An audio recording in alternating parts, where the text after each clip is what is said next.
Students, कल हमने empirical formula का क्वेश्चन नंबर 1 जो है वो डिस्कस किया था। उसी से रिलेटेड जो है वो क्वेश्चन नंबर 2 जो हम डिस्कस करने जा रहे हैं।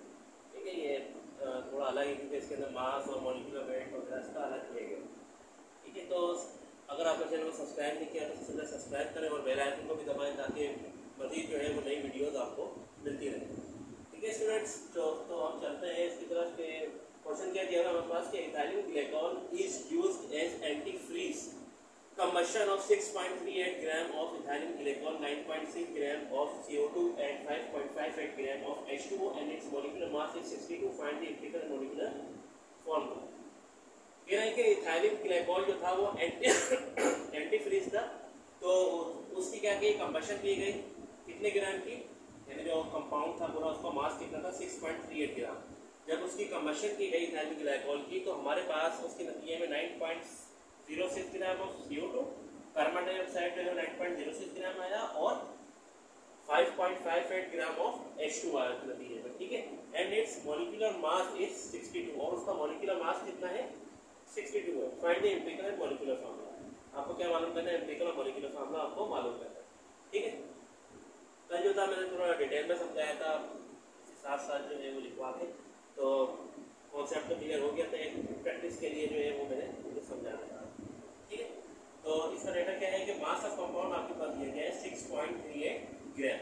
ठीक है, और मास ऑफ कार्बन डाइऑक्साइड जो है आपके पास वो कितना है 9.06 ग्राम और मास ऑफ H2O यानी वाटर कितना दिया गया है आपके पास 5.58 ग्राम। ठीक है, और मॉलिक्यूलर मास जो है कंपाउंड का वो कितना दिया गया आपके पास 62 AMU। ठीक है, एटॉमिक मास यूनिट। अब आपको एम्पिरिकल और मॉलिक्यूलर फार्मूला जो है वो मालूम करना है। तो मैंने बताया था कि स्टेप के जरिए चलेंगे तो हमें आसानी होगी। तो स्टेप नंबर 1 हमारा है estimate the mass of carbon and hydrogen, यानी कार्बन और हाइड्रोजन का हमें क्या करना है मास मालूम करना है। क्यों? क्योंकि ये पूरे कंपाउंड के अंदर दिए गए कार्बन डाइऑक्साइड और वाटर, तो हमें क्या करना है इसमें से कार्बन अलग करना है और हाइड्रोजन का मास हमें अलग चाहिए।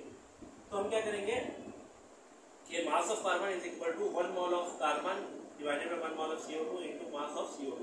क्यों? क्योंकि कार्बन का जो है यहाँ पे 1 मोल मौजूद है और कार्बन डाइऑक्साइड पूरे कंपाउंड का भी 1 मोल मौजूद है।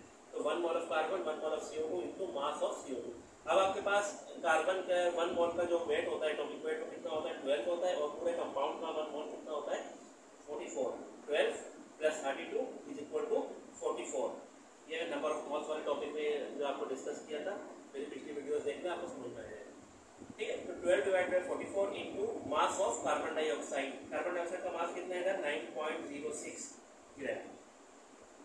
डिवाइड करके मल्टीप्लाई करेंगे तो आपके पास आ जाएगा mass of carbon is equal to 2.47 gram.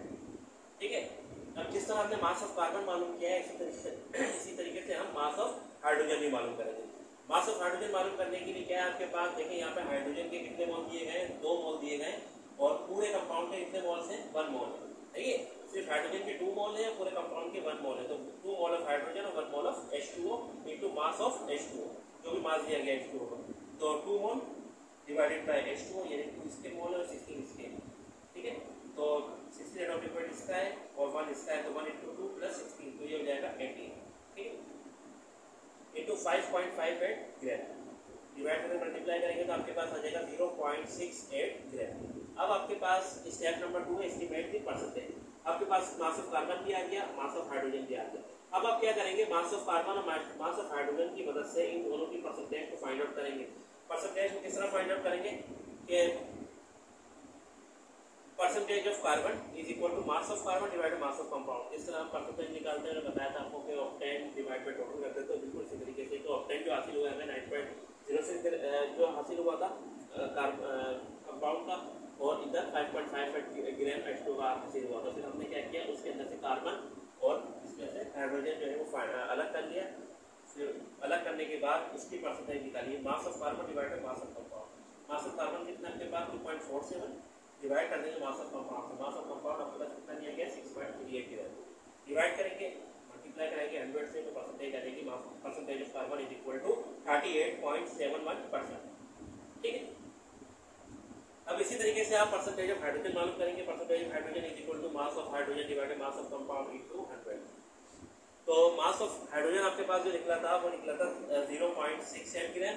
ठीक है, और मास ऑफ कंपाउंड आपके पास कितना है 6.38 है, तो 0.6 है डिवाइड बाय 6.38 पर डिवाइड करके मल्टीप्लाई करेंगे 100 से तो आपके पास आ जाएगा 10.65%। तो मैंने आपको बताया था कि अगर कार्बन और हाइड्रोजन की परसेंटेज को ऐड करने के बाद परसेंटेज अगर 100 आ रही है या 100 के करीब आ रही है तो ऑक्सीजन की परसेंटेज निकालने की जरूरत नहीं है, क्योंकि एक रिएक्शन जो है वो 100% जब कंप्लीट होता है तो उसका कंप्लीशन पॉइंट होता है वो 100% पे होता है। ठीक है, जब दोनों की आप परसेंटेज ऐड करते हैं और 100 आ जाती है तो इट्स ओके, अब आपको आगे सॉल्व करने की जरूरत नहीं है। लेकिन अगर दोनों को ऐड करने के बाद परसेंटेज 100 नहीं आ रही तो फिर आप क्या करेंगे, ऑक्सीजन की परसेंटेज फाइंड आउट करेंगे। क्यों? क्योंकि रिएक्शन की टोटल परसेंटेज 100 होती है, उसमें से आप percentage of carbon percentage of hydrogen को आप निकाल देंगे तो आपके पास क्या आ जाएगा, परसेंटेज ऑफ ऑक्सीजन आ जाएगा। ठीक है, 100 जो है रिएक्शन की टोटल परसेंटेज, उसमें से माइनस कर दिया आपने कार्बन और हाइड्रोजन की परसेंटेज। कैसे माइनस करेंगे, दोनों को ऐड करवा के 100 से माइनस करते हैं आप, दोनों को ऐड करवा आपको 49.36 100 से माइनस करेंगे आप तो आपके पास आ जाएगा 50.64%। ये आपके पास परसेंटेज ऑफ ऑक्सीजन। ठीक है, तो ये आपके पास 3 परसेंटेज निकल गई, percentage of carbon, percentage of hydrogen, percentage of oxygen. अब इन तीनों को आप ऐड करेंगे तो ये 100 के करीब। ठीक, स्टेप नंबर 3 के आपके पास के एस्टिमेशन ऑफ मोल रेशियो। आपको क्या करना है, मोल रेशियो निकालना है। मोल रेशियो निकालने के लिए क्या करते हैं आप, कि जो भी परसेंटेज आपके पास गिवन है कार्बन की, हाइड्रोजन की या ऑक्सीजन की, ठीक है, आप क्या करेंगे मोल रेशियो निकालने के लिए कि जो भी आपके परसेंटेज गिवन है उसको एटॉमिक वेट से उसको डिवाइड करवा देंगे। ठीक है स्टूडेंट्स, क्या करेंगे, उसकी जो भी परसेंटेज गिवन होगी उसको क्या करेंगे आप, उसके एटॉमिक वेट से डिवाइड करवा देंगे। तो 38.71 परसेंटेज ऑफ कार्बन थी, तो आपने क्या किया 12 से डिवाइड करवा दिया तो आपके पास आ गया 3.2। हाइड्रोजन की परसेंटेज आपके पास 10.65, लेकिन उसका जो वेट होता है एटॉमिक वेट 1 होता है, तो 1 से आप डिवाइड कराएंगे तो वही वैल्यू आ जाएगी 10.65।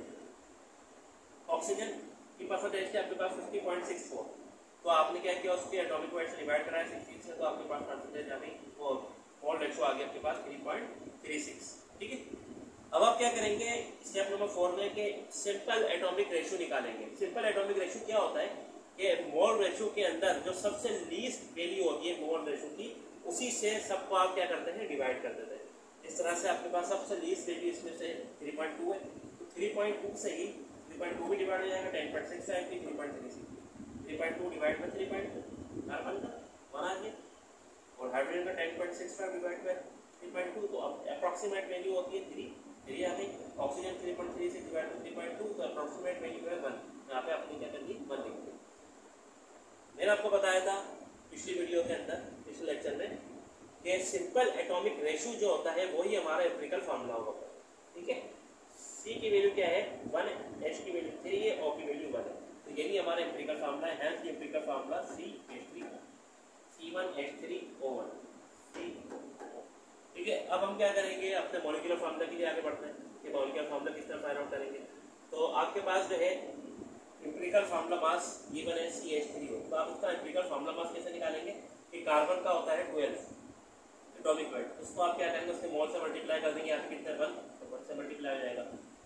हाइड्रोजन का कितना होता है 1, तो यहाँ पे हाइड्रोजन कितने मोल है 3, तो 3 से मल्टीप्लाई हो जाएगा। ऑक्सीजन का होता है 16, तो 16 ऑक्सीजन कितने मोल है 1, तो 16 into 1।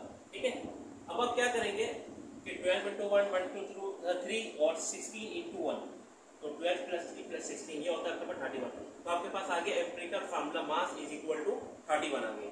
ठीक है, अब आप क्या करेंगे कि न्यूमेरिकल वैल्यू निकालेंगे इसकी, n is equal to molecular mass of compound और divided by empirical formula mass. मैंने आपको ये बात भी बताई थी कि मॉलिक्यूलर मास जब भी दिया जाता है, जब भी दिया जाता है जब मॉलिक्यूलर फार्मूला मालूम करना होता है। अगर मॉलिक्यूलर फार्मूला नहीं मालूम करना हो, सिंपल एम्पिरिकल फार्मूला मालूम करना होगा तो मॉलिक्यूलर मास ऑफ कंपाउंड नहीं दिया जाए। ठीक है, यहाँ पे हमें मॉलिक्यूलर फार्मूला मालूम करना था तो मॉलिक्यूलर मास दिया गया था, क्योंकि वो न्यूमेरिकल वैल्यू काउंट करने में काम आता है। ठीक है, तो एम्पिरिकल फार्मूला मास, आपका मॉलिक्यूलर मास ऑफ कंपाउंड कितना है 62। ठीक है, और आपके पास मॉलिक्यूलर मास कितना, एम्पिरिकल फार्मूला मास कितना निकला 31। तो 62 को जब आप 31 से डिवाइड कर देंगे तो आपके पास वैल्यू आ जाएगी n इज इक्वल टू 2। ठीक है, अब मॉलिक्यूलर फार्मूला जो है आपके पास वो है एम्पिरिकल फार्मूला n, तो एम्पिरिकल फार्मूला क्या है आपके पास CH3O। ठीक है, और n क्या है आपके पास, न्यूमेरिकल वैल्यू जो है 2 है, 2 से सबको मल्टीप्लाई कर देंगे, सबके मोल आपस में मल्टीप्लाई कर देंगे, 1 into 2 2, 3 into 2 6, 1 into 2 तो आपके पास ये आ गया मॉलिक्यूलर फार्मूला C2H6O। तो ये था क्वेश्चन नंबर 2 एम्पिरिकल फार्मूला और मॉलिक्यूलर फार्मूला का। उम्मीद है कि आपको समझ में आया होगा। ठीक है, तो नेक्स्ट वीडियो में मिलते हैं इसके आगे के टॉपिक के साथ। तो जब तक के लिए अल्लाह हाफ़िज़।